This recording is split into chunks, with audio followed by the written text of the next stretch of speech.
morning. We got two different things we're going to react to. We're going to react to what's going on in the stock market this morning. We're going to react to Pete Hegseth, and then we're going to react to Netanyahu. Yes, he's alive, chat. He's alive. So appreciate y'all for joining me. Good morning, good morning, good morning. I haven't done one of these in a while, but I guess it's time to start doing them from time to time. So let me go over here. I'm trying to set this up. Yes, it's been a few things going on as this war heat up, and a lot of mixed emotions, which is cool.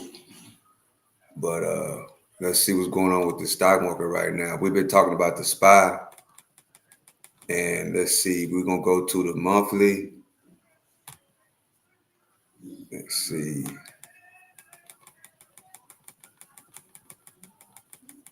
No, year to date.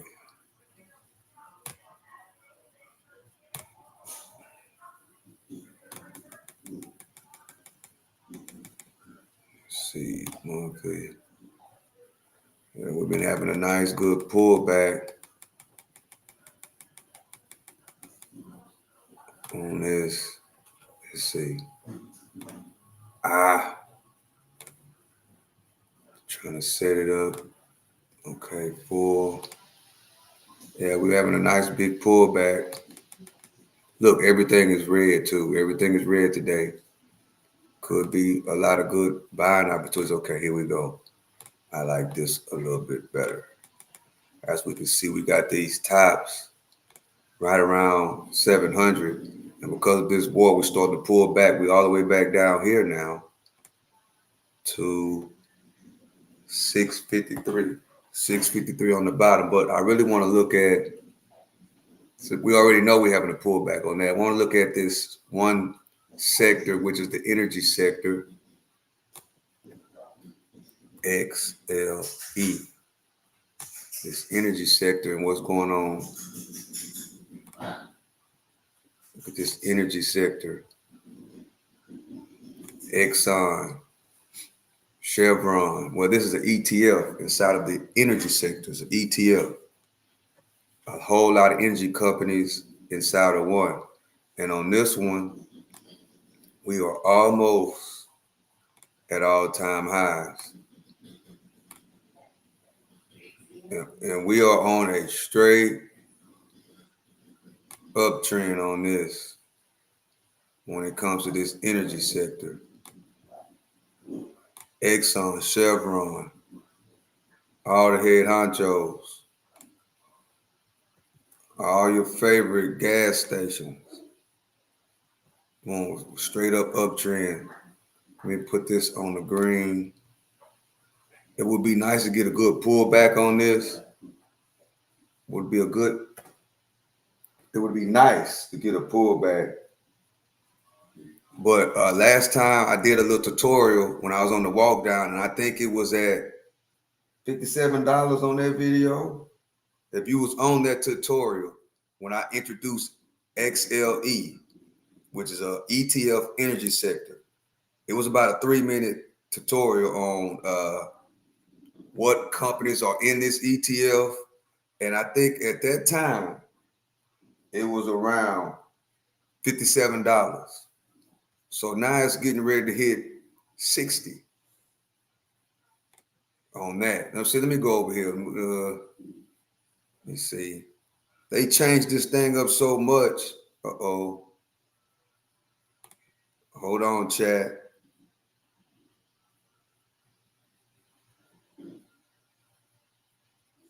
Oh, man. They changed this thing. Okay. All right. Now we're back over here.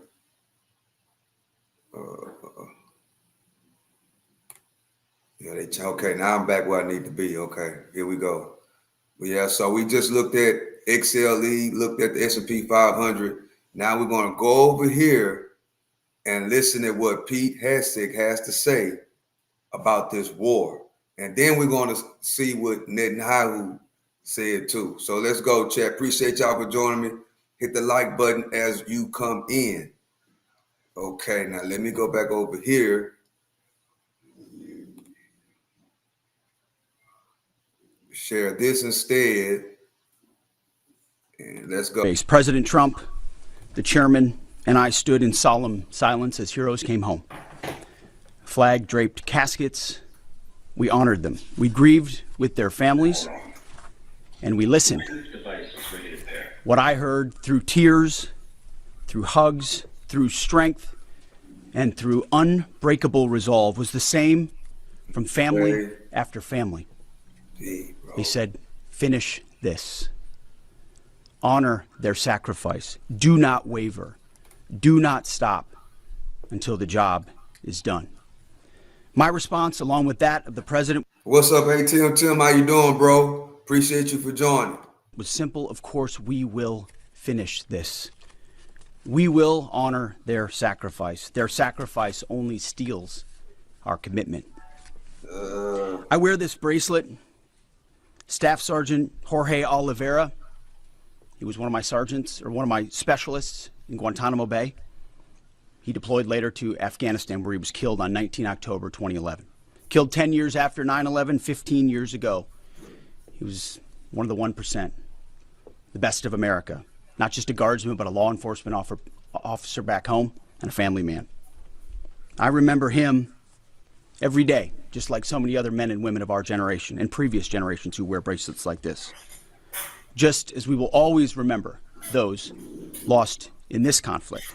Their names are now etched into our mission and into the soul of a grateful nation. I stand here today speaking to you, the American people, not through filters, not through reporters, not through cable news spin. A dishonest and anti-Trump press will stop at nothing. We know this at this point. To downplay progress, amplify every cost, and call into question every step. Sadly, TDS is in their DNA. They want President Trump to fail. But you, the American people, know better. Yes, there are reporters in front of me, but they are not our audience today. It's you, the good, decent, patriotic American people. You, the hardworking, tax-paying, God-fearing American patriots. The media here, not all of it, but much of it, wants you to think, just 19 days into this conflict, that we're somehow spinning toward an endless abyss or a forever war or a quagmire. Nothing could be further from the truth. Hear it from me, one of hundreds of thousands who fought in Iraq and Afghanistan, who watched previous foolish politicians like Bush, Obama, and Biden squander American credibility. This is not those wars. President Trump knows better. Epic fury is different. It's laser focused. It's decisive. Our objectives, given directly from our America First president, remain exactly what they were on day one. These are not the media's objectives, not Iran's objectives, not new objectives, our objectives. Unchanged, on target, and on plan. Destroy missiles, launchers, and Iran's defense industrial base so they cannot rebuild. Destroy their navy, and Iran never gets a nuclear weapon. Our objectives from day one. To the patriotic members of the press, nobody can deliver perfection in wartime. This building knows that more than anyone. But report the reality. We're winning decisively and on our terms. Iran is a vast country, and just like Hamas and their tunnels, they've poured any aid, any economic development, humanitarian aid into tunnels and rockets. That's what they did with Hamas.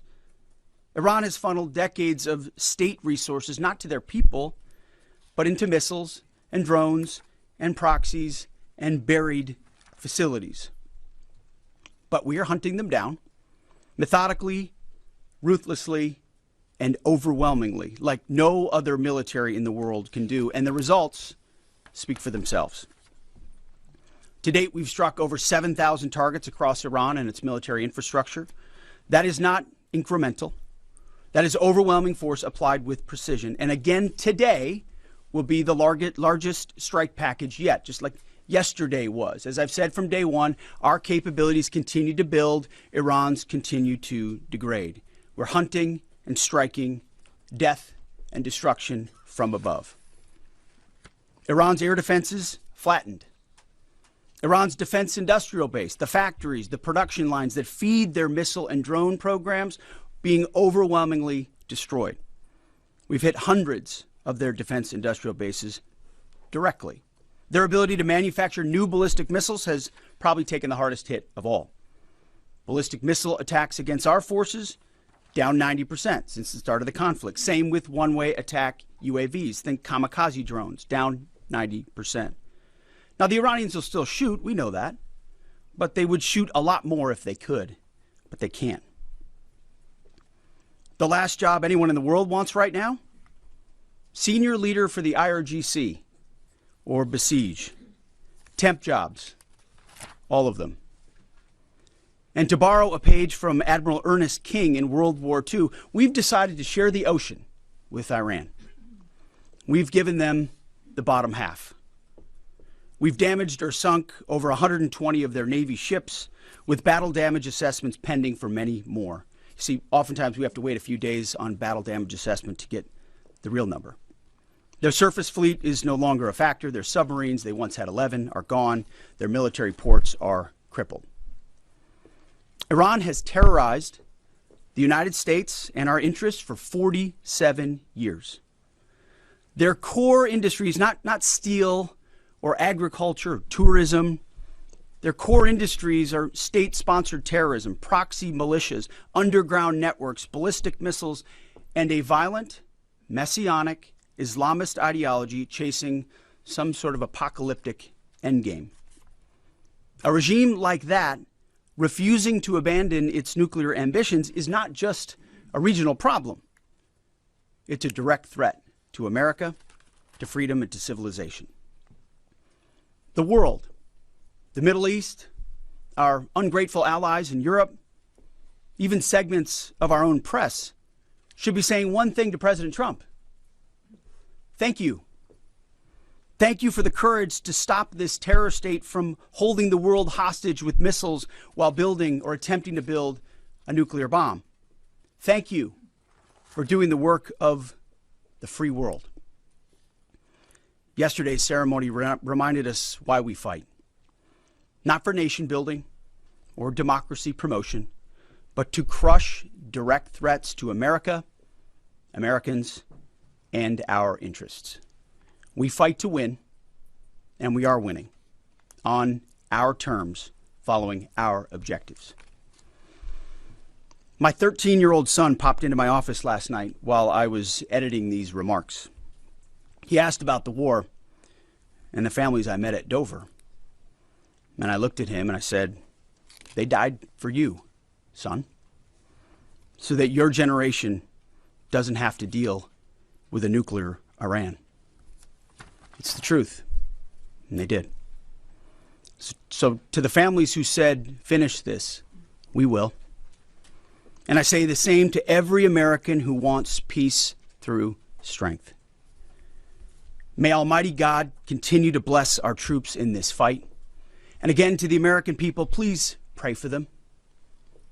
Every day, on bended knee, with your family, in your schools, in your churches, in the name of Jesus Christ.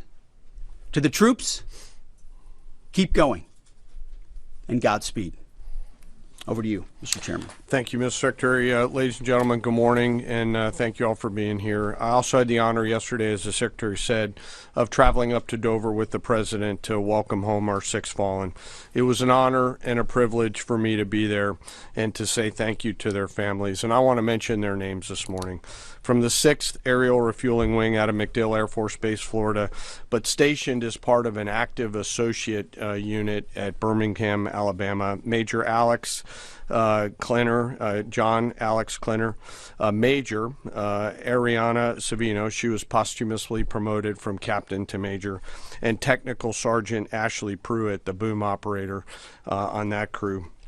From the 121st Aerial Fueling Ring, Ohio Air National Guard out of Rickenbacker Air National Guard Base in Columbus, Ohio, Captain Seth Koval, Captain Curtis Anks, and now Master Sergeant Tyler Simmons, who was also promoted in the boom operator on that crew. To a person and every family member I spoke with yesterday, they all shared that their family members loved serving, they loved being part of a great team and a crew, and they loved airplanes and aviation. Our nation's tanker crews really are unsung heroes, incredible warriors who put their lives on the line so we can continue to take the fight to an enemy. I've personally witnessed their courage and tenacity many times, from the morning of September 11th, where they answered my call for some help, to the skies over foreign countries where they've come forward out of their safe tanker track to give me gas when I simply could not leave a ground force that was engaged in a firefight. They've answered the call and come forward time and time and time again. I'm filled with incredible pride and gratitude for all that the tanker crews do, our pilots, our boom operators, and the maintainers. And to the families of our six fallen, know that we share your grief. Our nation will never forget their sacrifice, and we will never forget their names. Our entire joint force mourns with you today, and will continue.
continue to remember their incredible gift of a great example for all of us. Now let me turn to an operations update. U.S. CENTCOM remains on plan to achieve our military objectives and remain unrelenting in our pursuit of Iranian missile capabilities, UAV capabilities, and their Navy, and as the Secretary said, their industrial base. Each day we continue to attack deeper into Iranian territory. As reported by U.S. Central Command yesterday, the U.S. military dropped 5,000-pound penetrator weapons into underground storage facilities, storing coastal defense cruise missiles and other support equipment. These weapons are bespokely designed to get through concrete and/or rocks and function after penetrating those barriers. We continue to hunt and kill mine storage facilities and naval ammunition depots. We continue to hunt and kill afloat assets, including more than 120 vessels and 44 mine layers, and the pressure will continue. We're flying further to the east now and penetrating deeper into Iranian airspace to hunt and kill one-way attack garrisons, destroying Iran's ability to project power outside of its borders. The A-10 Warthog is now in the fight across the southern flank and is hunting and killing fast attack watercraft in the Straits of Hormuz. In addition, AH-64 Apaches have joined the fight on the southern flank, and they continue to work on the southern side, and that includes some of our allies who are using Apaches to handle one-way attack drones. In Iraq, AH-64s have been striking against Iranian-aligned militia groups to make sure that we suppress any threat in Iraq against U.S. forces or U.S. interests. And we remain focused on pursuit of any platform that Iran could field to harm Americans or our partners. Last Friday, Admiral Cooper and the CENTCOM team conducted precision strikes against more than 90 targets on Karg Island, which included all of their military-only infrastructure, which included air defenses, naval base, mine storage, and deployment facilities. And as the Secretary mentioned, we continue to strike against Iran's defense industrial base and will continue to do so. Today, I want to continue my theme of talking about members of our incredible joint force. Today, I want to talk about some exceptional airmen who are engaged in the fight daily. United States Air Force, Air Force Reserve, and Air National Guard crews within our bomber force. The B-1s, B-2s, and B-52s, and the airmen on the ground who maintain and load these weapon systems. They are the backbone of America's long-range strike capability, and their contributions to Epic Fury have been decisive. Assigned to STRATCOM under Admiral Rich Correll and supported by TRANSCOM, the tanker force that we've talked about, under the command of General Randall Reed, every mission is designed to achieve overwhelming outcomes on behalf of the United States and our allies. Last weekend, I had the chance to go out and see some of our deployed bomber forces, the B-1 and B-52 crews, and I had a chance to sit down with some young aviators and maintainers and ask them, how do you feel? Tell me about your typical day. And these are crews comprised of between 2 and 5 airmen, 2 on the B-2s, 5 on the B-52s, and 4 in the B-1s out there. Some of these Americans are in their early or mid-20s, and we give them the gift of this incredible responsibility, hundreds of thousands of pounds of aircraft, and they take off and go do our work as required. Their mission actually begins the day prior when they're given a target or a bunch of targets, and they begin to study those targets, look at what are the effects required, what are the weapons required to get there, how will we program these weapons, what is the weather, what is the tanker flow. It's an incredibly complex problem that we give each and every one of these crews, and they work it over the period of 24 hours prior, get some rest, and then step out the door to go fly. The last thing they do is they check all of their equipment, their oxygen mask, survival gear, load pistols, and get ready to go. They crank the jets about an hour prior to takeoff and then launch into the daylight, doing their pre-flight checks, and as the kids say, lock in and prepare to go to war, sometimes on a long and stressful journey. During the flight, they're surrounded by technology and capabilities, and they'll do multiple aerial refueling efforts across tankers on the way to the AOR, area of responsibility, either coming from the States or coming from a forward deployed basing. And I will tell you, as a fighter pilot, getting gas is a lot easier in an F-16 than it is in a B-1, B-2, or a B-52, where you are handling this airplane. It is a physical thing, unlike a fighter that's a lot easier. And they stay on that boom for sometimes up to 30 minutes, taking hundreds of thousands of pounds of gas. It is a physical, demanding thing to take gas, and they do it multiple times on the way there, and they do it multiple times on the way home. As they enter the operating area, they bring the entirety of America's joint force together to go do the things that we've tasked them to do, to put bombs on time, on target, with the proper effects. And I know they're feeling a range of emotions, but the thing the American people should take away from it is they're filled with a focus that is incredibly impressive. And they have fear, of course, but their bigger fear is, dear God, please don't let me screw this up, the warrior's prayer that we all have in our souls. In the days of epic fury, they were shooting, as we've talked about in this room, a lot of standoff weapons. Now we've switched and rolled, as I mentioned last week, to stand-in weapons. And behind each and every one of them are incredible maintainers and weapons builders who go out there and make sure these aircraft and their weapon systems are ready to go. These airplanes are so big that they're not in hangars. They're out in the cold, out in the snow, out in the rain. The bombs are being built outside for protection and to make sure that it's safe, and they do it 24/7, 365. It's not comfortable work, but when you go spend just a minute with these incredibly young Americans who are so motivated, you cannot come away from that exchange not being hopeful for America's future. It is simply awesome. And we hand these Americans, young Americans, incredible and weighty responsibility, and they deliver every single time. Quietly, with professionalism and humility, doing the things that we ask them to do. In conclusion, we will continue major combat operations. As the Secretary said, we continue to get busier. I know the Secretary and I share that we're incredibly proud of 2.8 million members of our joint force. I am personally, and we are personally grateful for the tenacity and professionalism of the brave men and women who serve inside STRATCOM, CENTCOM, SPACECOM, CYBERCOM, TRANSCOM, and the rest of the joint force. And I'll close where I started. I ask today that we remember those 6 fallen that came home. They represent the best of our nation. For those families that are feeling the pain, know that we are with you and will remain with you. May we always prove worthy of their sacrifice. And I'll turn it back over to you, sir. Thank you, Mr. Chairman.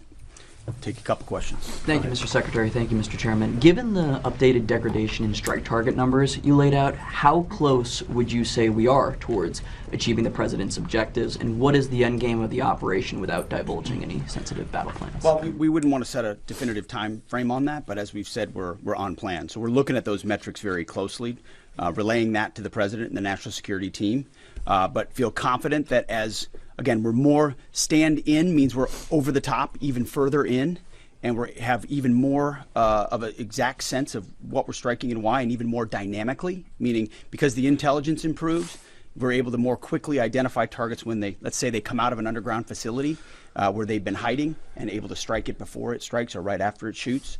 But we're very much on plan, and that's why I want to speak to the American people here. You hear a lot of noise about widening or new missions or speculation about what we should or should not be doing. This is a clear set of objectives. The President has given us every capability we need to accomplish that. We've got the best in the world in uniform executing it on the ground. They believe in and are invested in this mission, and it will be at the President's choosing, ultimately, where we say, hey, we've achieved what we need to on behalf of the American people to ensure our security. So no time set on that, but we're very much on track. Absolutely. Yes, right here. Good morning, Mr. Secretary. David Zier, Real America's Voice News. What countries have been the most cooperative with us, including the Gulf states, as Europe hedges? And I also wanted to ask you, the internet blackouts by the regime, it's been shut down for weeks. Is the U.S. military playing a role in fighting against the regime, blocking VPN networks and satellites and other things? Is there a role for the U.S. military there? Obviously, on the allies and partners side, Israel from day one has been an incredible and capable partner, willing and able. There's nothing like capabilities and partners that are able to use them. The Gulf states have stepped up incredibly. In fact, Iran's sort of reckless attempt to strike civilian infrastructure and other things has brought countries who maybe would have not been as all in as they are today squarely into our orbit. And we're proud to be defending with them, standing with them, you name it. UAE, Qatar, Bahrain, Kuwait, Saudi Arabia, and others who have been right there. And we're grateful for that kind of support. As far as the internet, we're watching the regime try to tighten its grip as much as possible. And we're obviously taking countermeasures, many of which we can't talk about here, to ensure that messaging is delivered, not just to the Iranian people writ large, but to the right audiences, certain audiences that need to hear certain things about what their fate might look like or what their choices are. So even though that regime is trying really hard to ensure the world can't see, right? They want to put out fake AI-generated images, which, by the way, sometimes our press happens to fall for, like the Abraham Lincoln on fire and turning around. These AI-generated images are meant to make it look like something's happening when the exact opposite is. So they make up fake reports and fake images to lie to their own people to try to make it. But even then, their own people can barely receive a lot of those messages and communicate because of the blackout that they've imposed upon them. But we work around that for sure. Thank you, Mr. Secretary. General, overnight, Iran launched missiles across the Gulf. They managed to hit the Saudi oil refinery on the Red Sea. What does it mean that they have that capability now, 3 weeks into the war? And Mr. Secretary, you mentioned civilian infrastructure. Iran seems to be treating U.S. diplomatic outposts, embassies, consulates like they are legitimate hard targets in the region now. What is the Pentagon doing to, I guess, secure those assets, stop those attacks? Absolutely. Thanks for the question on the missile strikes. You know, as we said and have always said, clearly they came into this fight with a lot of weapons. This is why we continue to be as aggressive and assertive as we can against their ballistic missile capability, both their medium-range ballistic missile capability and their short-range missile capability. So we are continuing to hunt and find them and kill them, and we will continue to do so. So they still retain some capability. And we have layered defenses throughout the region that will allow us to protect those. And we're working with our partners across the Gulf region to help them improve any defensive capabilities that they may need. To that point on capabilities, you know, Iran's an energy-rich country, could be, should be. Instead, like so many other places driven by a radical ideology, they've spent that money instead of investing in their people. And that's why you had millions of Iranians protesting. Because they felt like their quality of life didn't match what it could be or should be. And what was the Iranian state? There's a reason we call Iran the #1 state sponsor of terrorism, because they took the money they make and they invest it in tunnels, and they invested in missiles, and they invested in launchers and UAVs, and we are destroying and degrading that in historic proportions. But it doesn't mean they won't still have some and try to hold people at issue, which is why we're fighting every single day to continue to compel. And you mentioned embassies and consulates. Unlike previous administrations, we are doubling and tripling down on ensuring that our people, regardless of their Department of War, Department of State, whatever they do, are secure in those facilities. And the best defense is a good offense. And so we're not afraid to go after and kill anybody, and we have a lot of them attempting to target our diplomatic facilities. Iran, you know, we're not surprised that they would indiscriminately target, and we're still seeing that. Jerry. As part of the justification for the war against Iran, the White House has laid out in fairly comprehensive fashion the Iranian regime's 47 years of terrorism aimed at the U.S., including pointing to the IRGC's provision of weapons and EFPs to help kill Americans in Iraq. The Pentagon in 2019 assessed Iran was responsible for the deaths of at least 603 service members in Iraq, but there hasn't been a similar accounting, public accounting by Iran's role helping the Taliban in Afghanistan. And that also hasn't been part of the White House's public argument. I was wondering if you could speak to Iran's role in helping the Taliban during the war in Afghanistan. And Chairman, as you and the Secretary eloquently spoke about, 13 U.S. service members have been killed so far during Operation Epic Fury. I was wondering what lessons have been learned from those deaths, both from Iranian strikes, from an aircraft refueling accident. How are those lessons being applied to the current conflict, and how are those lessons going to be applied to a potential conflict in Indo-PACOM? Thank you. Well, thank you for the question. And it's true. In a town that can have a very short memory, President Trump does not. He remembers what this regime, Iranian regime, was founded on, what their declaration has been from the beginning: death to America, death to Israel. They've stated that. They've intended to, in every way, try to accomplish that, killing Americans in any theater they can, embassies for quite a long time. In Iraq, that was the deadliest weapon, was the EFP, the explosively formed penetrator. I was there when that tactic and technique started to emerge, and the realization was it wasn't just jihadis putting together 155 rounds daisy-chained. It was an entire state, a country with its apparatus able to mold steel in a way that was specifically designed to penetrate American armor and kill Americans. This was not, maybe we send them a couple of thoughts about how to build a bomb. This was Iran specifically passing technology and wherewithal and personnel into Iraq to kill Americans specifically. I know the number is said to be 600. A lot of us think it's higher than that, given the amount of capability they brought in. So they have been at war with us, whether we acknowledge it or not, for 47 years. The same goes in Afghanistan. Name the Islamist enemy, whether they are Sunni or Shia, because this is a Shia regime, Sunni or Shia, and Iran's been willing to harbor them as long as that group is willing to try to kill Americans.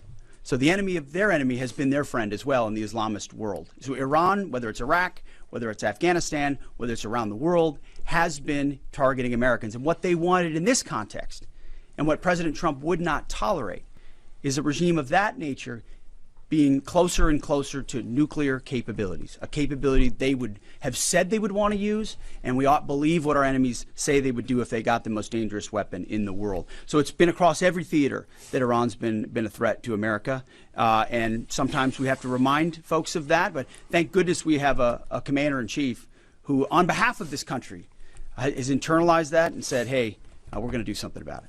Jerry, I do want to talk about the lessons learned question because it's important to me. I won't share particular tactical lessons, and the KC-135 incident is under investigation. But I do want to talk about how I think about this and how we think about it. And this is something that I'm pretty passionate about. I believe the Joint Force has to be a very fast learning organization. Early, often, and always. And so in each case, both at the strategic, operational, and tactical level, we've charged the Joint Force to look at themselves and say, what was our plan? Well, first, did we have a plan, yes or no? The answer is always yes, because we plan for literally everything. Did we execute our plan, yes or no? If we did it work? If not, why not? If we didn't execute our plan but did something better, what's the lesson learned associated with that? And then how do we quickly capture those lessons after every loss or every engagement and quickly adopt those lessons and then share them across the entirety of the Joint Force?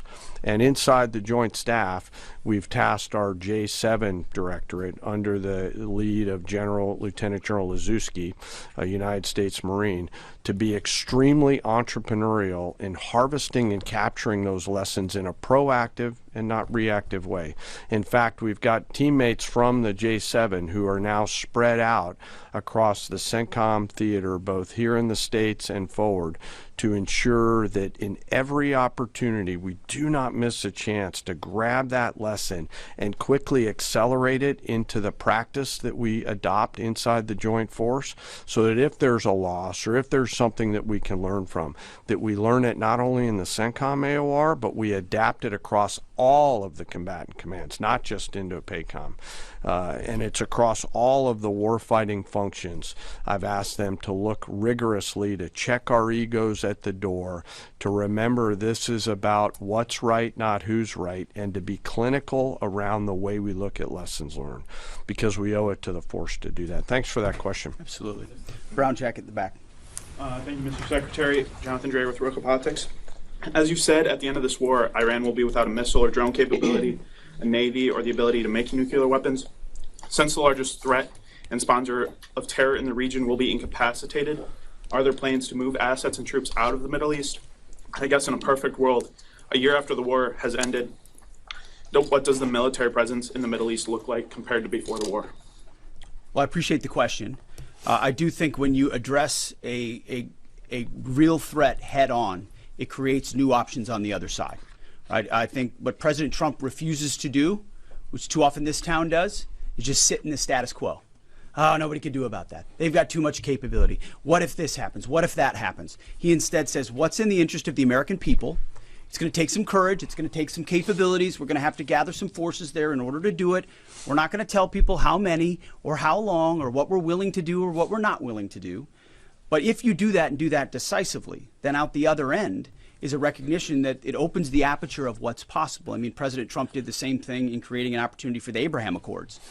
Now you've got a situation where a lot of those countries are coming alongside us, recognizing the threat of Iran. So I think our posture in the future will be based first and foremost on our own national security, power projection, the ability to defend our people and our interests. But no doubt, working alongside our partners, the president will look at what makes the most sense going forward. Appreciate that question. Yes, right here. War crime, is that the policy of the U.S. military now? Thank you, Secretary Hexa. Two questions for you. The Vice President has often emphasized that the goal of this war is to denuclearize Iran while also avoiding a larger quagmire. I know that you touched on this. I'd like you to expand on how do you do that? How do you denuclearize the country while also avoiding this, forever war? And then there was a report last night that the Pentagon asked the White House for $200 billion for Iran war supplemental. Can you confirm this, and can you explain why a package this large is necessary? Well, first of all, none of this would have been possible without Midnight Hammer. Good question. Without that audacious mission with very clear goals that did obliterate their ability to enrich and the capabilities they have in those facilities. So it created the conditions for Iran to step forward and say, okay, you can reach out and touch us like that in our nuclear ambitions. You can see that we're still trying to do this. Let's make a deal. And President Trump put our two best folks on it, Steve and Jared, and they worked diligently, earnestly. I watched it to try to pursue that deal. And ultimately, I think the whole time Iran sort of said, well, we'll talk as we build more missiles and as we build more UAVs and we create this conventional umbrella so that if we chose to, we could try to reconstitute the program. And sort of naively thinking that President Trump wouldn't do something about it. And that's why, as Secretary Rubio has said, and I've said, it's the conventional umbrella that was growing and growing and growing that was meant to protect that nuclear capability. So you had to address both what happened with Midnight Hammer and what happened with that as well. As far as $200 billion, I think that number could move, obviously. It takes money to kill bad guys. So we're going back to Congress and our folks there to ensure that we're properly funded for what's been done, for what we may have to do in the future, ensure that our ammunition is, everything's refilled, and not just refilled, but above and beyond. I mean, President Trump, as he said, rebuilt the military in his first term, didn't think he'd use it as dynamically in his second, but he had. So thank goodness he did that. And an investment like this is meant to say, hey, we'll replace anything that was spent. And now that we're reviving our defense industrial base and rebuilding the arsenal of freedom and cutting deals like our great deputy secretaries here is doing, long lead times on exquisite munitions, we're going to be refilled faster than anyone imagined. And I think, we're also still dealing with the environment that Joe Biden created, which was depleting those stockholds and not sending them to our own military, but to Ukraine, which is every time we reach back and look at any sort of a challenge we have, it goes back to, well, send it to Ukraine. Ultimately, we think this should be these munitions are better spent in our own interests at this point, and this kind of funding bill is going to ensure that we're properly funded going forward. We'll take one more right here. Thank you, sir. Thank you, Mr. Chairman. Jordan Conradson with the Gateway Pundit. So with the strike yesterday on South Pars gas field, you know, if the U.S. didn't know about it or didn't approve of it, it kind of seems like a trend of Israel apparently pursuing their own objectives over U.S. objectives. I'm not sure if you agree with that, but the president has said he doesn't want to hit Iran's oil infrastructure right now. As you said, the U.S. avoided this on Park Island. Oil's nearing $120. Why are we helping Israel prosecute this war if they're going to pursue their own objectives? We hold the cards. We have objectives. Those objectives are clear. We have allies pursuing objectives as well. And the truth speaks for itself. I mean, President Trump was very clear about that. Iran has weaponized energy for decades. Israel clearly sent a warning, and POTUS has made it clear, very clear. Iran knows when you hit Karg Island and you hit military capabilities on Karg Island, which is the only thing we hit, we can hold anything at issue, anything. The United States military controls the fate of that country. Iran has the ability to make the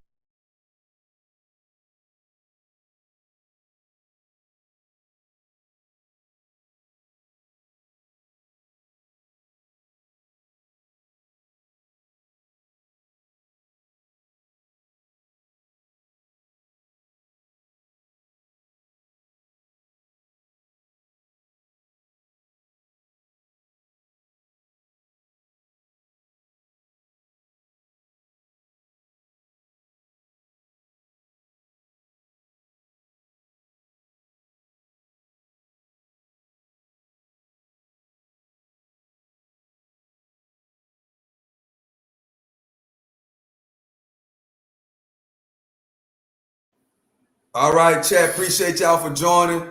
We're going to move on to Netanyahu. He's next. So please don't spam the chat. We appreciate y'all for coming through.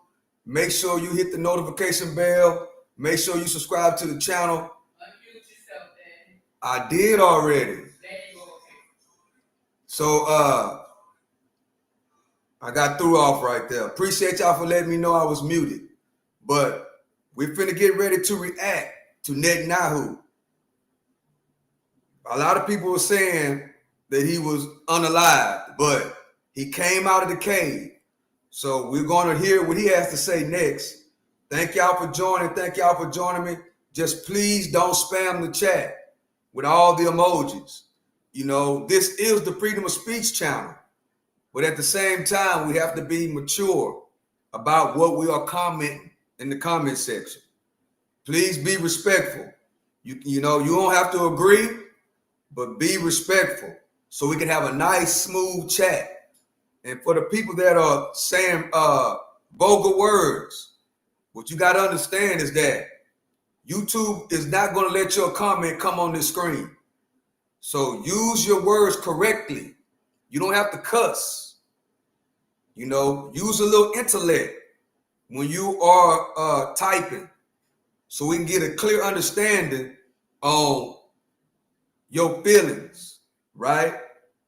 Your opinion, because everybody's opinion matters. In the chat, we got 77 people in the chat. Make sure you hit that like button. All you got to do is double tap the screen. And what that does is that lets YouTube know that we are over here and we're reacting to what's going on around the world, because what goes on around the world, it matters. So I thank y'all for joining. We finna move over here to Netanyahu. And I hope y'all having a great morning. Thank y'all for joining. I appreciate y'all. Y'all could be anywhere else, but y'all over here rocking with me, and we appreciate it. Welcome to the Foreign Press. First of all, I just want to say I'm alive, and you're all witnesses. And now that I dispatched this piece of fake news, I want to give you an update on Operation Roaring Lion. Under President Trump's visionary leadership, America and Israel are acting together in Iran with great determination and unprecedented strength. Operation Rising Lion is designed to remove the existential threats posed by the Ayatollah regime, the regime that has waged war against America and Israel and the people of Iran for 47 years. It chants death to America, death to Israel, and it delivers death to its own people. Our goals are three. One, removing the nuclear threat. Second, removing the ballistic missile threat, and removing both of these threats before they're buried deep underground and become immune from aerial attack. And third, this means creating the conditions for the Iranian people to grasp their freedom, to control their destiny. Today, the Ayatollah regime is not only attacking America, not only attacking Israel, not only attacking the Iranian people, it is attacking the entire Middle East and beyond. They've attacked civilians and American assets in Iraq, Kuwait, Saudi Arabia, Bahrain, Qatar, UAE, Oman, and they've even attacked through their proxies Cyprus and Europe. We've warned for decades that their ballistic missile program would be used to attack these targets far and wide, and if they're not stopped, that's just the beginning. The death cult in Iran is trying to blackmail the world by closing a key international maritime route, the Straits of Hormuz. It won't work. Israel is helping in its own way, and intel and other means, the American effort to open the Straits of Hormuz, rather. But I want to ask you to imagine how the Ayatollah regime would be able to blackmail the entire world if they had ballistic missiles with nuclear warheads. Just imagine what they would do. Look at what they're doing now and imagine what they would do if they had ballistic missiles, international range ballistic missiles, and nuclear-tipped warheads. Just imagine what a great threat that would be. So today, Israel and the United States are protecting America, Israel, the entire Middle East, but I venture to say the entire world. Despite the fake news that is unfortunately being spread since the start of the war 20 days ago, we are winning and Iran is being decimated. Iran's missile and drone arsenal is being massively degraded and will be destroyed. Hundreds of their launchers have been destroyed, their stockpiles of missiles are being hit hard, and so are the industries that produce them. That's important. In Rising Line, we destroyed missiles and we destroyed a lot of the nuclear infrastructure. But what we're destroying now are the factories that produce the components to make these missiles and to make the nuclear weapons that they're trying to produce. We're wiping out their industrial base in a way that we didn't do before. Iran's air defenses have been rendered useless. Their navy is lying at the bottom of the sea. Today we hit the other part of their navy in the Caspian Sea. Their air force is nearly destroyed. Iran's command and control structure is in utter chaos. And I can tell you that there's still more work to do, and we're going to do it. And I want to close these opening remarks with one other fake news, and that is that Israel somehow dragged the U.S. into a conflict with Iran. Hey, what's up, damn media? Does anyone really think Hope you're having a great that someone morning. can tell President Trump what to do? Come on. President Trump always makes his decisions on what he thinks is good for America, and may I add, I think what is also good for future generations. In this case, those interests are absolutely clear, and so is the clarity of our achievements.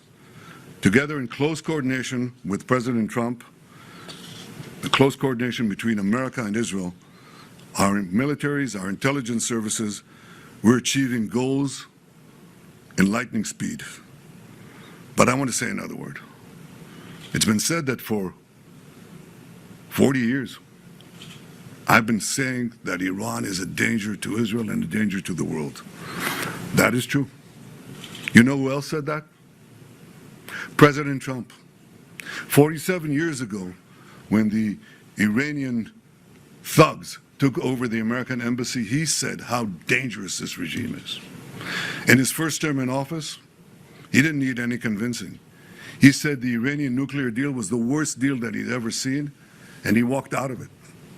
Right before his second term, before he was reelected, I went to see him in Mar-a-Lago.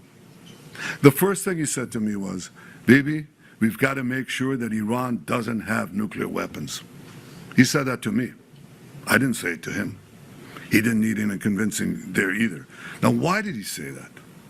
Because for more than 4 decades, this regime, as I said in the beginning of my remarks, is chanting death to Israel, death to America. But they say Israel is only the small Satan standing in their way. The great Satan is the United States of America. And these ideological fanatics, these lunatics, define their raison d'etre, their reason for being, as wiping out Western civilization and America that leads it. They have claimed the lives, they've maimed and wounded thousands of Americans in Iraq and Afghanistan. They killed the American Marines in Beirut. They bombed your embassies. They tried to assassinate the American president, Donald Trump, not once, but twice. Now they blackmail for oil. Just imagine what they would do, what they're capable of doing, if these lunatics had nuclear weapons and the means to deliver them to every American city and every European city and everywhere around the globe. This is a danger for the entire world. It's certainly a danger for Israel. It's certainly a danger for America. We see eye to eye on that. President Trump and I, Israel and America. But I think if people are honest, if leaders are honest, they would understand that we're not only fighting our fight, we're fighting their fight. I speak to dozens of world leaders. Dozens. They all know that. And privately, they all say that. They say that privately, but I say it publicly. The world owes a debt of deep indebtedness to President Trump for leading this effort to safeguard our future. Thank Questions? you. We'll now take a few questions. The first question is from Zach Anders from Newsmax. Mr. Prime Minister, Zach Anders, Newsmax.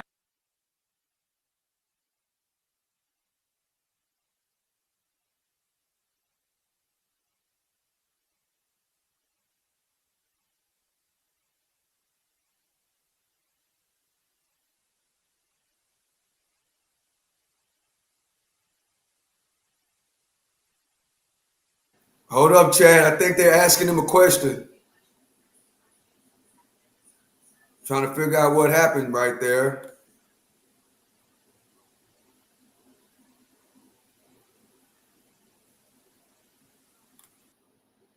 Conditions be created for such a change? I think it's too early to say. And I think in the final account, as I said, it's up to the Iranian people to show that, to choose the moment and to rise to the moment. We can create the conditions, but they have to, they have to explode those conditions at a certain point.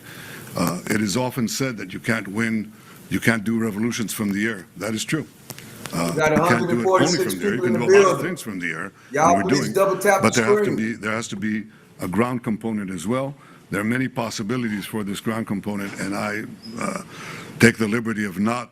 Yes, Netanyahu is alive.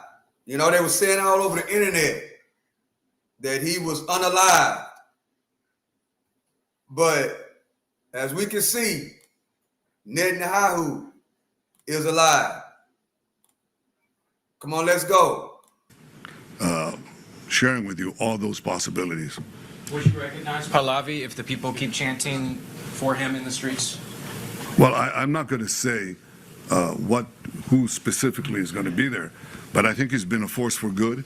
He's been trying to get the people to unite for a transitional government, a democratic transitional government, or a moderate transitional government. I hope that it comes to being. I think it's too early to say. Next question from Richard Engel from NBC News. Good to see you again, Mr. Prime.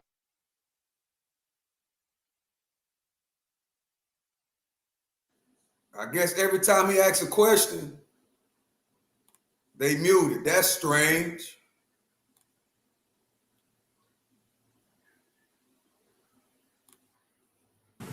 I think that those Hold are up, goals Chad. that are I don't like achievable. that. But I'm not going to put a schedule Hold or up. a stopwatch on it. I think we have goals don't like that that. that have to be achieved, and we're not counting the days. But I will say this canard Yeah, I know that. that we drag the I United don't States like into that. it I gotta is do not just something better about a that. canard. It's ridiculous. Ridiculous. I mean, I don't like I think that. President Trump said it best, and I said it as well many times. There's always a danger in acting. But in conditions of existential threats, there's a much greater danger in not acting. What do you think would have happened? Welcome to the foreign press. First of all, I just want to say I'm alive, and you're all witnesses. And now that I dispatched this piece of fake news, I want to give you an update on Operation Roaring Lion. Under President Trump's visionary leadership, America and Israel are acting together in Iran with great determination and unprecedented strength. Yeah, that was strange. Operation Rising Lion is designed to remove the existential threats posed by the Ayatollah regime, That was strange, the Chad. regime that has waged war against America and Israel and the people of Iran for 47 years. It chants death to America, death to Israel, and it Hold delivers up. death to its own people. Our goals. That was strange. Let me go over here and Are three. One, sharing with you all those possibilities. Would you recognize Pahlavi if the people keep chanting for him in the streets? Well, I'm not going to say who specifically is going to be there, but I think he's been a force for good. He's been trying to get the people to unite for a transitional government, a democratic transitional government, or a moderate transitional government. I hope that it comes to being. I think it's too early to say. Next question from Richard Engel from NBC News. Good to see you again, Mr. wow, they doing it everywhere.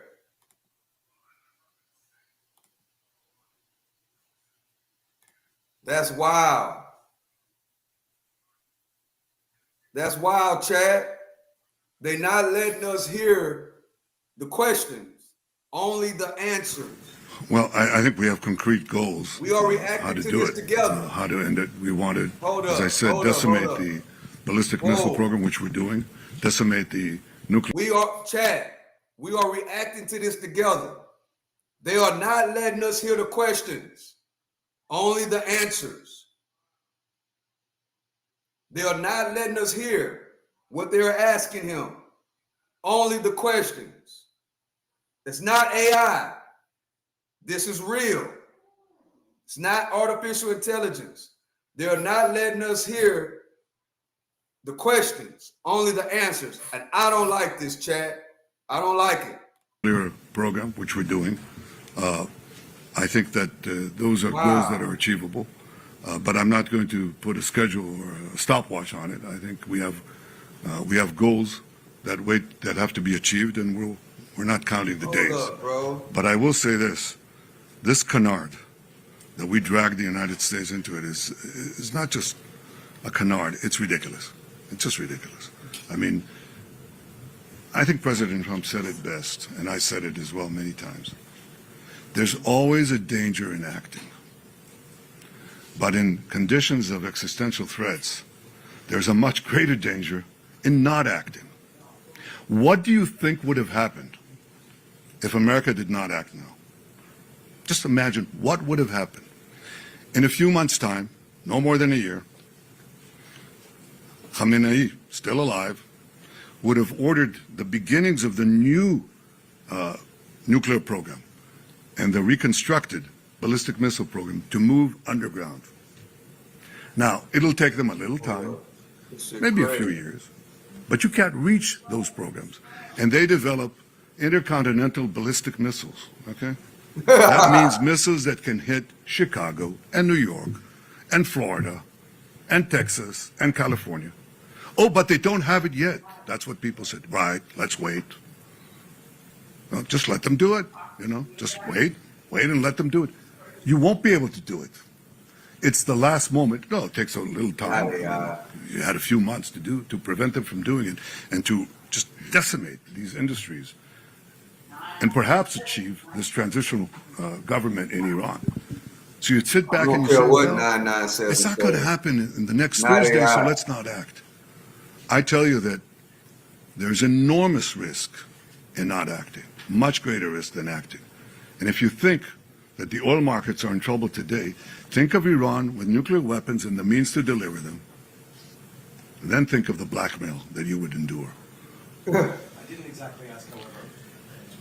Okay, we're going to go to the next question. No, I think it's only fair. This is a serious subject. What is the question? One question for Yeah, go ahead. Go ahead. Go there. Go ahead, ask. Of course, but you have there are oil fields around the world that are burning. Gas prices are going up. The war is popular here in Israel. Is not popular with many Americans. My question was, how do you see this ending?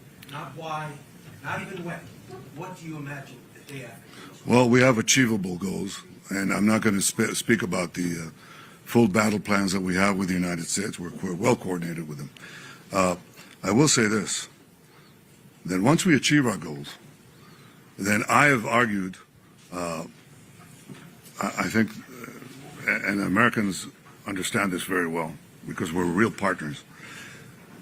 I think that what has to be done is to have alternative routes. Instead of going through the choke points of the Hormuz Straits and the Bab el-Mandeb Straits, in order to have the flow of oil, just have oil pipelines, gas pipelines, going west through the Arabian Peninsula, right up to Israel, right up to our Mediterranean ports, and you've just done away with the choke points for forever. That is definitely possible. So I see that as a real change that will follow this war. But I also see this war ending a lot faster than people think. What's happening, Chad, is some questions they letting us hear, and some questions they not letting us hear. And I don't like that. I think you have to, in war, you have to grit your teeth. Churchill said that democracies suffer from the slumber of democracies, as he called it. And they only wake up, he said, they may wake up only when they hear the gong, the jarring gong of danger, is the way he put it. Well, you're hearing the jarring gong of danger. The jarring gong of danger is Iran gets nuclear weapons and ballistic missiles. That's not a jarring gong. That is an apocalypse. Don't let it happen. And the function of leaders is to stand and tell people the truth, even when things are uncomfortable. That's what you have to do. And you don't always see the danger in time. But leaders are tasked with the task of seeing danger in time and acting on it. And I hope that in time, people will see the wisdom and the courage of President Trump's decision and his leadership, and the fact that we're working together. America is not fighting for Israel. America is fighting with Israel for a common goal, to protect our future, to protect civilization against these barbarians. Next question, one question, Guy Azriel from I-24 News. Thank you, Prime Minister. Guy Azriel, I-24 News. President Trump said today he did not like the Israeli strike on the Iranian gas fields. My question to you, was the president aware of... Maybe we couldn't hear the other two questions, Chad, because maybe they were having technical difficulties with their microphone. That's a possibility. That's the only thing I can come up with. Those other two questions, when we couldn't hear, I'm thinking they were having technical difficulties, because now we're hearing the questions. Israel striking that gas field, did you approve it? And please, if you may, do you see any signs that the Iranian regime is collapsing? And what assurances do you give the Israeli public that if it does stand on its feet, we will not see another wave of a war with Iran in maybe 5 or 10 years? Well, I'll say two things. Fact number one, Israel acted alone against the Slawiya gas compound. Fact number two, President Trump asked us to hold off on future attacks, and we're holding out. What do we see what happens if Possibility the, too, 6133. are there any signs that the Iranian regime is cracking? A lot of That's a signs. possibility as A lot well. of signs. I wish I could divulge all of them, but I see that. But will I tell you, will I commit right now that it's going to collapse? I can tell you that we're working to create the conditions for it to collapse, but it may survive, it may not. If it survives, it'll be a lot weaker. There's no comparison. It'll be at its weakest point, shorn of industries that it built over decades, death industries, shorn of many other capabilities that they have, and equipped with the experience, with the knowledge that if they try it again, they'll be hit again even harder. I cannot tell you of the technological developments that we are engaged in to anticipate this and other possibilities. But Israel has shown that it can do wondrous things. And in partnership with our American allies, we can do amazing things. Amazing things. As Pete Hegseth, the Secretary of War, said, these are the two most amazing air forces in the world. It's the two most amazing intelligence services in the world. It has the capabilities to confront these barbarians and to outstrip them, both in innovation and, when necessary, in lethality. It's directed, it's targeted lethality. It's going against the killers and as much as possible to avoid civilian casualties. We have those capacities. We're building them for the future. That is what safeguards the future.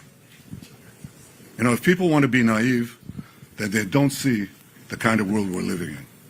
In this world, it's not enough to be moral. It's not enough to be just. It's not enough to be right. You know? One of the greatest writers of the 20th century, someone that I admire a lot, was the historian Will Durant. Now, he wrote many volumes. I read most of them. He also wrote The Lessons of History, very brief, 100-page book. The Lessons of History. In which he said, well, history proves that, unfortunately and unhappily, Jesus Christ has no advantage over Genghis Khan. Because if you are strong enough, ruthless enough, powerful enough, evil will overcome good. Aggression will overcome moderation. So you have no choice. If you look at the world as it is today, you have to be blind not to see that the democracies led by the United States have to reassert their will to defend themselves and to oppose their enemies in time while there's still time, before the jarring gong of danger wakes them up and wakes them up too late. This is where we are now. The fact that people don't see that, the fact that a lot of the news media are harking on a lot of fake news, but also a lot of short-sightedness, and do not see the historic period and the historic struggle that we are engaged in now, doesn't obviate these truths. We have to be strong. We have to be armed. We have to be more powerful than the barbarians, or they will not be merely at the gate. They'll crash our gates and destroy our societies. That's what Israel is doing now with the United States. And I'm very proud of the fact that the Israeli people are standing strong, that the Israeli army is standing strong. We rose from October 7th. Our people, our soldiers rose like lions. But in protecting ourselves and in joining with our great American friends, we're also protecting the entire world. Thank you. Next question, Tom Burridge from ABC News. Hi, Tom Burridge, ABC News.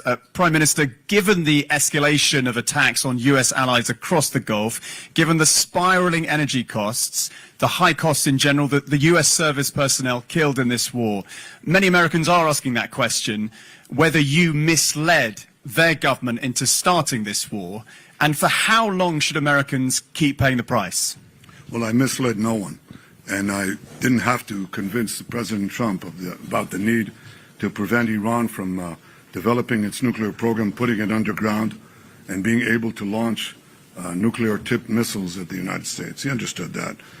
He explained it to me. I didn't explain it to him. And I think that our partnership is the only way to avoid this catastrophic development. The loss of servicemen is painful. Early on in my military service, a fellow soldier died in my arms. I lost a brother who fought terrorists, led the historic Entebbe rescue. The cost to bereaved families is enormous, and I sympathize and send the condolences of the people of Israel to these families and to the American people. Freedom is precious. It has its costs. But if you're not prepared to defend it, if you're not prepared to resist the tyrannies that are trying to arm themselves with the weapons of mass death, you will have no future. And therefore, we're doing what we can. As far as oil prices rising, spikes, you know what a spike is? You know what a spike is? It goes up and goes down. The Americans are working very hard, and we're trying to help them in every way that we can, to open the straits of Hormuz. And if they succeed, which I think they will, then oil prices will come down. But if you say, all right, I'm suffering right now, and people are, then I shouldn't do anything. I just succumb to the blackmail, let Iran get on with it, let them develop nuclear weapons and ballistic missiles to deliver them to New York and Los Angeles. You're going to be blackmailed in ways that you can't even imagine. I think what this war has done is unmask what Iran is. You know, we've said for years, look at these people. They're doing things that normal regimes do not do. I don't hear even adversaries of the United States chanting death to America, death to the great Satan, massacring tens of thousands of their own people at will like that in 2 days.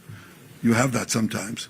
But the combination of fanaticism, deep ideological lunacy, there's no other way to call it, the total and utter ruthlessness of this regime makes it uniquely dangerous. Uniquely dangerous not only to Israel and to the United States, but to everything in between and far beyond. And the fact that this is not recognized, you ask me, okay, what do people think? What did they think in the 30s? What did they think in the 30s when you had a terrible... What's up, Proof Oak? Appreciate you for joining. Proof Oak says, even opening the straits won't fix this. Many of the refineries have damage that will last a decade to fix. Ooh. I hope you're wrong, Proof Oak. Ruthless, killer regime led by a lunatic that took one country after the other, did it very sequentially. What did they say? They said what? They said, let's stay out of this. It's not our war. It's not our problem. Maybe it's only the Jews. Have we learned nothing, absolutely nothing in these 80 years? We cannot see the danger that lurks. It doesn't lurk. It's risen from the mud. It's right in our face. It's splattering blood right at us. I can't believe that we're clueless. We're not clueless. I talk to many American friends. They're not clueless. They understand this. Some don't. Some are adamantly opposed, but many are adopting a wait-and-see attitude. But I can tell you that I've spoken, as I said a minute ago, I've spoken to many, many leaders. We're talking about dozens and dozens of leaders. And they all say the same thing. I understand it. Some of them come out and say it. They're bold. And some of them say, I don't know, I wish, I understand it, but some of my people don't, or my news media are against me and so on. I was glad to see in the United States that an enormous enormous percentage of President Trump's supporters, traditional supporters, understand it. And I hope that my friends and colleagues of many years on the other side of the aisle, those who understand and agree with what I just said, and there are quite a few of them, have the courage to come out and say it. Because at the end, what is the task of leaders if you're a leader? The most important thing is to assure the security of your people. And that means identifying danger in time and acting against it. That is a prerequisite for the survival of any biological organism. You have to identify danger in time and act in time against it. You either fight or flight. These are the two options you have. Where can you flee? Nowhere. because Iran can reach any part of the world. So you have to, at a certain point, fight. And this is the juncture where we've reached in time, not too late, but in time. I just will encourage all those who agree with what President Trump is saying, with what I'm saying, to act. I didn't have to convince President Trump of anything. He didn't need any convincing. He acted as a great leader does to protect his country and to protect the future. Thank you. Next question. Alex Trayman from JNS. JNS, right behind you, yes. Mr. Prime Minister, Hezbollah has opened up another front against Israel, launching rockets against Israeli civilians. Now ground troops are inside Lebanon. Is there any hesitancy toward launching a full ground operation to eradicate Hezbollah? And what would eradicating Hezbollah do to transform Israel-Lebanon relations and the greater Middle East? Look, Alex, I can't divulge our battle plans. Obviously, Hezbollah is not what Hezbollah had been. I said in my opening remarks in Hebrew that they were talking about 150,000 rockets and missiles that they had, ballistic missiles. They had thousands of Ridwan terrorists right next to our fence underground, ready to invade. And we knocked them back. We destroyed the bulk of their missile capacity in 6 hours. We knocked out Nasrallah. We destroyed all the Hamas, or rather all the Ridwan infrastructure right next to our border. We now have a security corridor, a security zone that is there, that prevents this kind of invasion. And we have plans for the future. Obviously, our number one effort is geared towards Iran. If the regime goes, you know that Hezbollah goes. But in any case, we're devising our plans in such a way that we could remove this threat as well. Thank you. Final question from Jeremy Diamond at CNN. Mr. Prime Minister, Jeremy Diamond, CNN. Nice.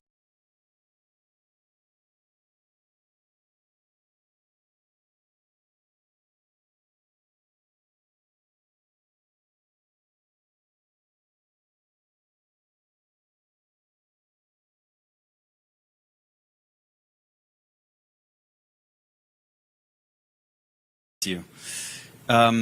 You've assassinated Iran's supreme leader and dozens of other senior Iranian officials. The result of that so far has been the appointment of a new supreme leader considered to be even more hardline than his father. The Iranian regime is not showing any signs of collapse as of now.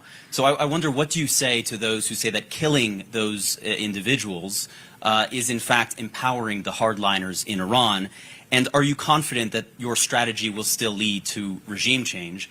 And then secondly, if I may, you've also indicated today that you made a commitment to President Trump not to strike these oil and gas facilities in the future.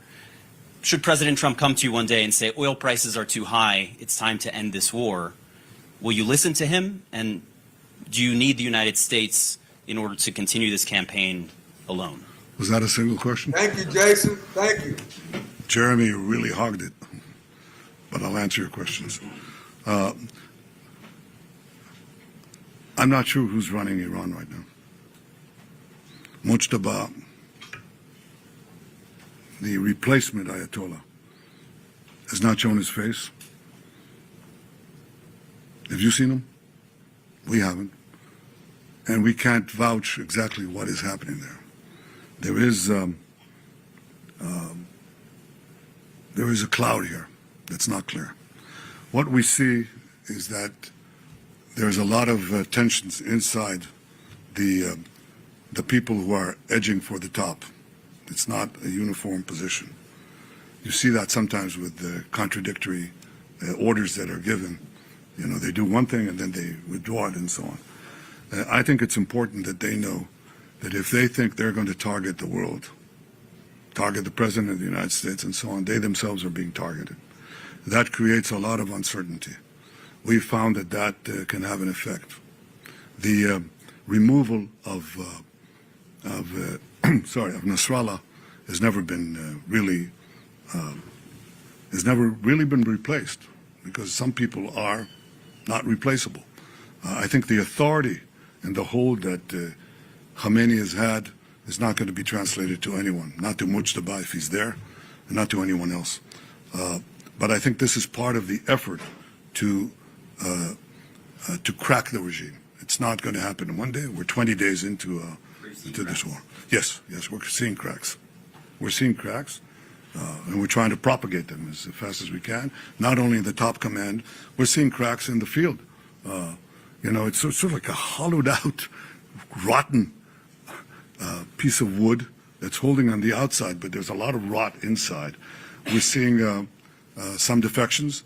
We're seeing fear and trepidation in the IRGC units that are manning the ballistic missiles. You know why? Because they're afraid to die. They're not all suicidal. In fact, most of them are not. So we're seeing cracks, but we're going to hit them again and again. The minimum thing we want to do is, again, erase the industrial capacity that they had to produce these weapons. They'll have to build it from a start, and that's very hard. It's very hard to do underground, too. So they're not going to be able to just take the pieces and move them below the earth. It's going to be a lot harder for them. But ideally, if it cracks enough, and with some other things that I won't get into, yes, the regime could change. Is it guaranteed? No. And is it up to the Iranian people in the final accounting to make use of the conditions that we're doing in weakening this regime? We'll see. I cannot tell you. They're very brave, by the way. I don't come and criticize them in any way. I think they're very brave. I think they've suffered enormously. And the question is, will we have a meeting ground between the weakening of the regime and the rising of the people in many ways that could develop? We'll see. On the oil and gas questions, I can only tell you this. Look, I don't think any two leaders have been as coordinated as President Trump and I. He's the leader. I'm, his ally. America is the leader. Israel is, as the National Security Memorandum described us, I think a month ago, 6 weeks ago, I think, something like that. They called Israel the model ally. That's how they call it, the model ally. It's not a superpower, but America is seeking around the world, and you hear it from the speeches of President Trump and others in the administration. They say, where are you? We've helped you all these years. Where are you when we're doing something that is as important, at least as important for you as it is important for us? And yet one country is there, and against all the vilifications that are leveled at Israel, Israel is sponging off America and all that. No, it's not. It's not. Israel is a brave country, a resolute country with an incredible army, incredible soldiers, incredible courage, and we're fighting alongside the United States when the chips are down. We're fighting with the United States. We're fighting for a common goal. So I can tell you that that's the most important coordination. But in practice, President Trump and I speak regularly. We discuss things. Our staffs discuss things. Our militaries are in close coordination as never before. But ultimately, President Trump makes his own decisions. And do I respect them? Yes, I do. The question is whether you would or could continue the war without... Just one question, Jeremy. Thank you. Could you without the United States? Without the refueling capabilities, for example? We're going to close. Thank you so much. Thank you, Mr. Prime Minister. You Thank exhausted you, your everyone, questions. for your questions today.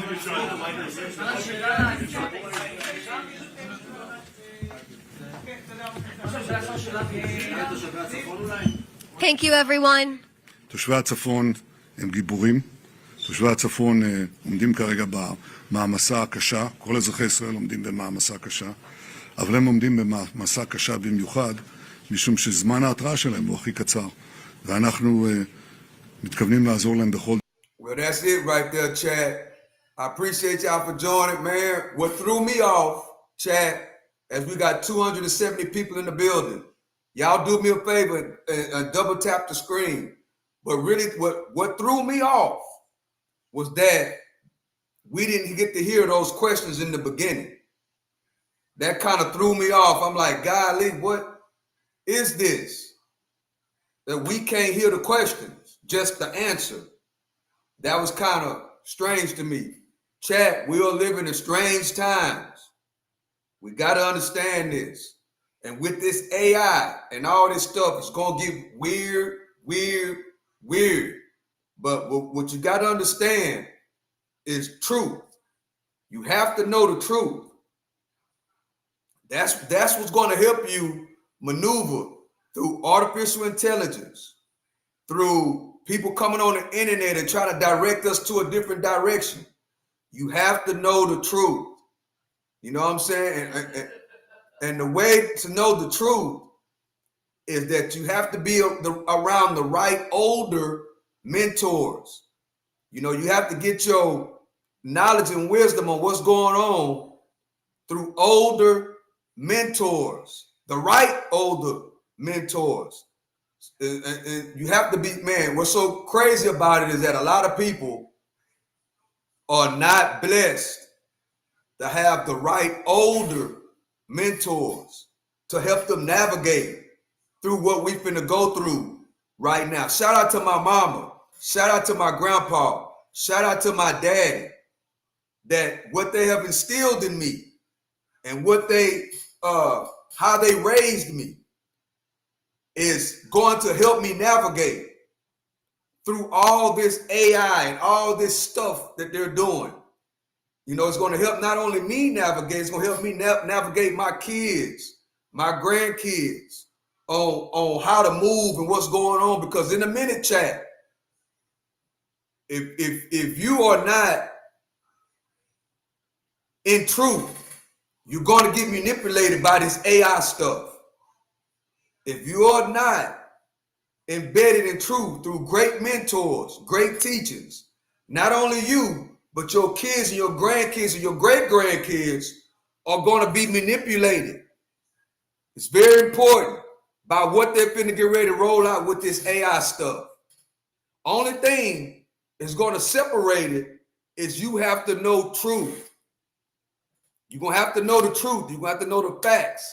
Not by Googling it on the internet, by what happens in real life. Through growth, development, wisdom, the proper foundation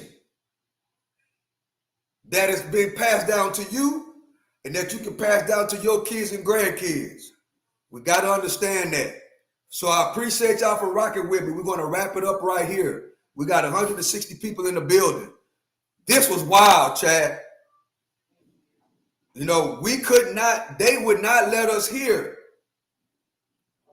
the first few questions on what Netanyahu was being asked. That's wild. Read the Bible. That's right. Read the Bible. It all comes with growth and development. And that's what it's all about. Growth and development, wisdom, and understanding and truth. And also being able to live long. Because experience is the best teacher. With age comes wisdom and knowledge and understanding. So with that being said, I love and I appreciate y'all chat. All 200 people in the building, do me a favor right now. Hit that like button and hit that subscribe button so you'll know when we are notified, when you will know when we go live because YouTube will notify you. Today, we got the walk down. And today I got to do a lot because yesterday, I kind of slipped. So today, it's going to be a long walk down. So come rock with me today on the walk down. We run 3 miles a day and then we walk another 1.5 miles and we talk about and discuss things like this. So with that being said, I love and I appreciate y'all. To the next one, I'm out. I love y'all, chat. Don't forget to subscribe to the channel and hit on that notification bell so you will know when we are live. This is the Freedom of Speech channel, and I'm your host, the one and only Stock Sniper. I love and I appreciate everybody for coming to rock with us, everybody that's been commenting, everybody that's been liking and sharing. I love and I appreciate y'all. No matter what side you on, We all have opinions, and everybody's opinion matter. So with that being said, I love and I appreciate y'all. To the next one, I'm out.